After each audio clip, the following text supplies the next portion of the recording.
much. And I do want to bring in the Hill's White House columnist, Niall Stanage, for more on this. Niall, thank you for being here. Good to be here, Natasha. Let's talk about this latest statement from Clarence Thomas. How is it playing? Because he really seems to be doubling down and saying, hey, this is my friend. He doesn't have business directly before the court. And also he's saying, I asked other people. They said it was fine. Is this enough? And is it even entirely true that Harlan Crow did not have business before the court?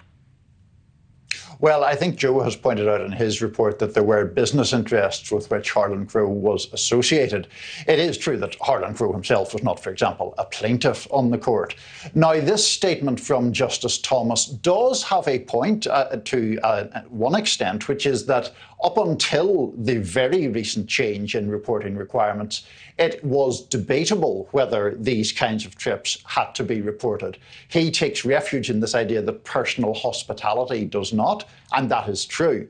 The question is, do trips of this degree of lavishness qualify as mere personal hospitality? There was one trip to Indonesia that reportedly was worth about $500,000 had the justice been paying for it himself. So that's where there is a grey area, and it's clearly not a good look for Justice Thomas. Yeah, let's dive into that. I mean, you mentioned the actual ethics rules do have that carve-out, that exemption for personal hospitality, but it does come down to the semantics, right? Does that extend to the Indonesian island hopping, the private jets, the super yachts, and who will decide if it does and what that gray area actually looks like? Yeah, exactly. I mean, that's precisely the point. The reason there's a carve-out for personal hospitality is that if you're a Supreme Court justice and you go to your friend's house or you go to a restaurant for dinner, that doesn't necessarily have to be in some official financial disclosure form, and that's fair enough. I doubt that it is really arguable that a $500,000 trip stays within the spirit of that law, but does it stay within the letter of the law? You could argue certainly that it does. What is the likely outcome here? Can his colleagues force him to provide an accounting of these all expenses paid trips?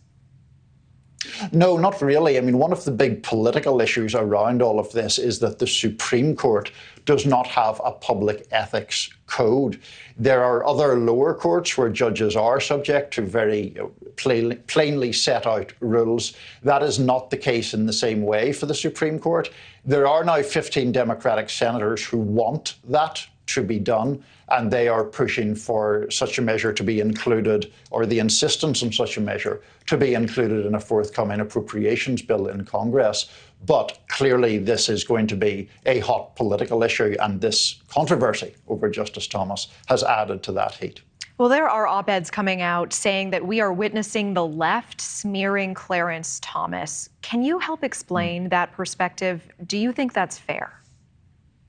I think I'm right in saying you're quoting from a Wall Street Journal editorial there, which, you know, is a conservative editorial page. And their argument is that there was nothing wrong with what Justice Thomas did. They are saying that there was rather exaggerated or hyperbolic language used in the ProPublica report, and that it is actually perfectly okay for people to take advantage of the hospitality of their friends. There is a legitimate friendship, clearly, between the Thomases and Harlan Crow. It does date back decades. And the argument here is that this accusation or insinuation of wrongdoing is part of a broader left-wing effort to delegitimize the court. I want to be clear that I'm not saying that. That's what the Wall Street Journal is saying. I appreciate that. And does this ultimately strengthen the case for those who do want an ethics code for the Supreme Court? Does it even make sense that the highest court in the land would not have an ethics code that other lower courts have?